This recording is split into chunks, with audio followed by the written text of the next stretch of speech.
যে আপোনাৰ মতে সুখৰ সংজ্ঞা কি?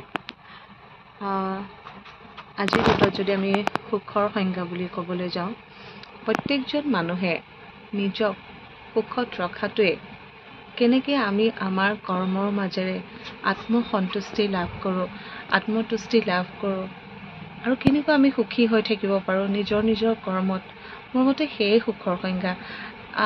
এই যান্ত্ৰিকতাৰ পৃথিৱীত আমি হাঁহিবলৈ পাহৰি গৈছোঁ বা আমাক নানা ধৰণৰ টেনশ্যন ডিপ্ৰেশ্যনে আৱৰি ধৰে, কৰ্মক্ষেত্ৰতে হওক বা বিভিন্ন কাৰণতে হওক। গতিকে আমি নিজৰ কৰ্মৰ মাজেৰে যদি সুখী হৈ থাকিব পাৰোঁ, তাতকৈ আৰু আত্মসন্তুষ্টি একো নাথাকে। আপোনাক আৰু এটা গুৰুত্বপূৰ্ণ প্ৰশ্ন কৰিব বিচাৰিছোঁ।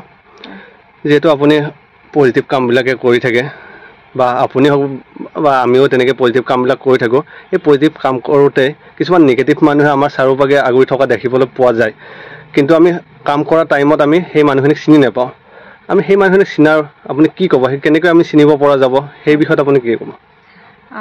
চাওক, আপুনি জীৱনৰ যুদ্ধত বা আপোনাৰ জীৱনৰ পথত আপুনি বহুত মানুহ লগ পাব, কিন্তু প্ৰকৃত অভিজ্ঞতা কেতিয়া হয়, যেতিয়া আপোনাৰ জীৱনে আপোনাক শিকায়।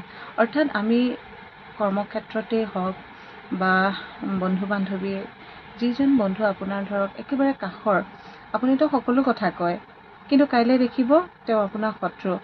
মানে এনেকুৱা হ'ল পৃথিৱীখন, আপুনি যদি ভাল কাম এটা কৰিছে, ভাল কাম কৰিলে মানুহে আপোনাক এনেই ছাপোৰ্ট কৰে। মই সকলোকে কোৱা নাই দেই, কিছু লোক এনেকুৱাকৈ আছে যে এনে আপোনাক মুখতে বাহবা দি আছে, কিন্তু আকৌ সেইজন মানুহে গৈ পেলাই বেয়াকৈ আপোনাৰ বিষয়ে কৈছে। সেইবোৰক আপুনি গুৰুত্ব দিব নালাগিব, আপুনি আওকাণ কৰিব লাগিব। কিন্তু মই এই কথাটো এনেকৈ কোৱা নাই যে সকলো মানুহ বেয়া, হয়তো 20% মানুহে তেনেকুৱা, আৰু আমাক পজিটিভ কৰি ৰখা বহু ব্যক্তি আছে যিসকলে আমাক এনকাৰেজ কৰে, ইনস্পায়াৰ কৰে। আমাৰ ফেচবুক বন্ধুসকলকো কৈছোঁ, যিসকলে সদায় সুন্দৰ সুন্দৰ মন্তব্যৰে আমাক আগবঢ়াই লৈ গৈ আছে, তেওঁলোকৰ ওচৰত আমি সদায় চিৰকৃতজ্ঞ।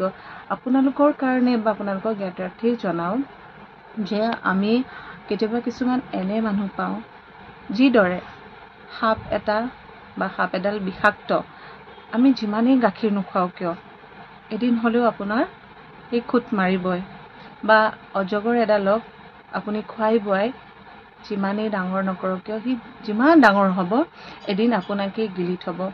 ঠিক তেনেদৰে আপোনাৰ আশে পাশে থকা মানুহকো আপুনি চিনি পাব লাগিব। কিছু এনে ক্ষেত্ৰত মানে বহু ক্ষেত্ৰত আমি এনে ব্যক্তিও দেখা পাওঁ, আপোনাৰ লগতে আছে, আপোনাৰ পৰাই শিকিছে, আপোনাৰ পৰাই কাম শিকিছে, তেওঁ কাম শিকক, আগবাঢ়ি যাওক। আমাৰ মতোৱে হ'ল আন 10জনক আগবঢ়াই লৈ যোৱা।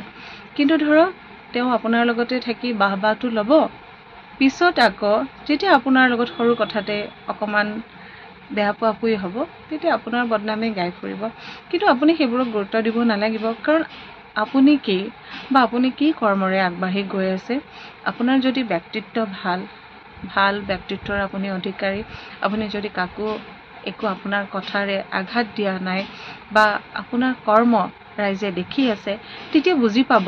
হয়তো প্ৰথমতে বুজি নাপায়। আজি ধৰক সমালোচনাৰ বিষয়ে কওঁ, আপোনাৰ কথা কোনোবাই বেয়াকৈ কয়, সমালোচনা কৰিলেই যেনিবা কেইদিনলৈ, আপুনি যদি সমালোচিত হৈছে, নিশ্চয় আপোনাৰ কিবা এটা আছে।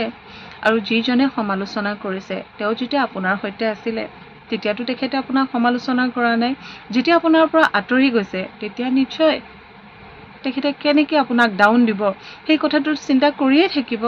সেয়েহে তেওঁলোকে বেলেগ যেতিয়া ৰাস্তা নাপায় সমালোচনা কৰে। গতিকে আমাৰ জীৱনত সাপৰূপী বহুত বন্ধু থাকে, বা কোনোবাই আপোনাৰ পৰা শিকি থাকে, শিকি পেলাইও ক'লৈ যায় নিজে বাহ লয়। গতিকে তেনেকুৱা সাপৰূপী বন্ধুবিলাকক আমি চিনি নাপাওঁ। প্ৰথমতে এইকাৰণে চিনি নাপাওঁ যে কিছুমান মানুহ খুব সহজ সৰল। আজিৰ জীৱনত এনেকুৱা হৈছে যে সহজ সৰল মানুহে সৰলতাই আমাৰ দুৰ্বলতা বুলি ভাবে, কিন্তু কথাটো একেবাৰে সঁচা নহয়। সহজ সৰল ব্যক্তি এজনে নিজে যেনেকৈ সহজ, আনকো সহজ ৰূপে দেখা পায়। কিন্তু সন্মুখৰ মানুহজন যে বেয়া বা চিটাৰ, তেওঁলোকেতো গম নাপায় ন। কিন্তু যেতিয়া তেওঁলোকে বুজি উঠাৰ পিছত কিন্তু সেই ব্যক্তিজনক আকৌ দ্বিতীয়বাৰৰ বাবে তেওঁৰ জীৱনত আহিবলৈ নিদিয়ে বা আহিব দিবও নালাগে। কিছু এনে ব্যক্তিও আছে, কোনোবা এজনে আপোনাক এবাৰ আঘাত দি গুচি গ'ল, যিকোনো ক্ষেত্ৰতে পাৰিবাৰিক ক্ষেত্ৰতেই হওক কৰ্মক্ষেত্ৰতেই হওক আঘাত দি যোৱাৰ পিছত তেখেতে আহিলে আকৌ আপোনাৰ ওচৰত ধুনীয়াকৈ কথাখিনি ক'লে যে এনেকুৱা এনেকুৱাহে হৈছিলে ভুল বুজাবুজি হৈছিলে আকৌ আপোনাৰ সৈতে থাকিব বিচাৰোঁ আকৌ আপোনাৰ সৈতে কাম কৰিব বিচাৰোঁ তেনে ব্যক্তিক আপুনি দ্বিতীয়বাৰৰ বাবে চান্স নিদিব কাৰণ তেওঁ আপোনাক আকৌ খুট মাৰিবলৈহে আহিব আৰু তেওঁলোকে বুজি নাপায় যে তেওঁলোকে কি কৰি আছে বা তেওঁলোকৰ মানসিকতা কেনেকুৱা তেওঁলোকে নিজৰ মানসিকতাৰ নিজেই পৰিচয় দিয়ে সেই গতিকে আপোনালোকে অকণমান সচেতন হ'ব ময়ো এতিয়া মানে সচেতন হ'ব ধৰিছোঁ কাৰণ মানে মোৰ জীৱনৰ অভিজ্ঞতাই বহু বেছি বয়স নহ'লেও কম বয়সতে মানে বহুত অভিজ্ঞ হৈছোঁ বিভিন্ন ধৰণৰ মানুহ লগ পাইছোঁ গতিকে আমাৰ নিজৰ জীৱনটোৱে আমাৰ বাবে অভিজ্ঞতা শিকাই যায় গতিকে মানুহ আমি বন্ধু বান্ধৱী কৰ্মক্ষেত্ৰৰ বন্ধু বান্ধৱী চিনাক্ত কৰোঁতে